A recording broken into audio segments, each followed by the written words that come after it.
I apologise for the fact that it's not Holly sitting here because I know. yeah, right. I know that you were looking forward to seeing Holly again. Yeah, but well, I have to tell you, from my point of view, I couldn't be more thrilled to meet you. Really. It's lovely to be here, Sarah. Thank you very much. And I have to say, you're much nicer than Holly's ever been to me. I know, she'll hit you next time. Well, it was only over the weekend that we went round to Mrs. Brown. It was a great day. It was absolutely fantastic. You know, Jenny, who plays Cathy, it's a difficult role for her because she's got to play a girl playing a talk show host. So she's got to play an actress who's trying to play an act. And the one of all the guests was you and Holly, the two she was really, really freaked out about. I mean, you know, I won't have you on again because she was a week freaking me out about, you know, the king and queen of talk show, the king and queen of talk show. Well, for us, it was that what was so weird was to sit down at your kitchen table, and because of that character, you get away with murder. Yeah, well, Mrs. Brown does. She gets away with more than. And there's, I mean, she's a bitch. You know, but she's not. She's a goddess. Yeah, there's just this lovable thing about her, and I think it's family related. You know, we all know an auntie like that or a granny like that, or who you go, oh God, is she going to be here? But at the same time, she absolutely adores her family, and I think that's her saving grace. Is that, you know, that love of her kids and that love of her family, and you kind of, you know, give her a pass. Where did she start then? So for you, the first time you thought, actually, I'm going to change gender for this. I had written this thing for radio, and it was a complete surprise to me. A radio presenter said he was looking for something weird, and I said, I'm writing a sitcom, 5 minutes, you know, go out 5 days a week. He said, really? And my press guy was there. He went, really? I said, yeah. So I wrote it the first weekend. I booked a studio.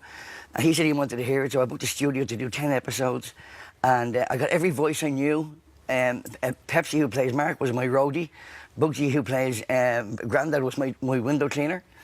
And I got all the voices in that I knew, and we did it. And the only one who didn't make it was I had a brilliant actress hired to play Mrs. Brown, but she got a kidney infection, so she couldn't make it.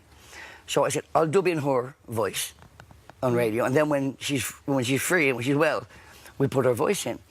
And to do just a bit of authenticity, I did the voice of, hello, yes, come in, that's nice. Yeah, lovely people.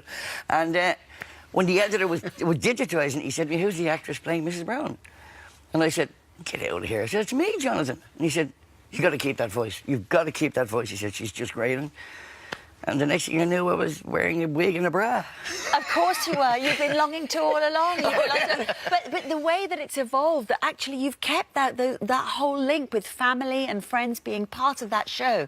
And I think that charm comes across. And I'd love to say it was a plan, that I had a plan, that, you know, that all the family... You have to remember, when I started this, Danny, who plays Buster, when I did the first radio episode, Danny was 6, 7. Maybe. That long ago? Yeah, I think Fiona was about 11 or 12. But what happened was, because I was in the business, and, you know, I ended up as a waiter because all my brothers were chefs and all my sisters were waitresses, and families tend to do that. You know, you follow the family into the business. So because I was in the business, they took an interest in the business. Fiona, when she left school, went to directing college. And when she finished, she wanted to take a year out. I said, come on the road and play Maria for a year. And she said, OK. Danny was 15 when he left school. We found out he was dyslexic, as I am myself. And we couldn't get the proper resources. And he said to me, Dad, look, I can read a script. I can read well enough to read a script, and that's all I want to be as an actor. And I said to him that summer, I said, I'm going to send your headshot to everybody. And you're going to go, you're going to audition, get rejected, and know what it feels like to really be an actor. Yeah. That you're out of work most of the time. And he said, OK. And I sent his headshot off to a few casting agents that I knew, and he got everything he went.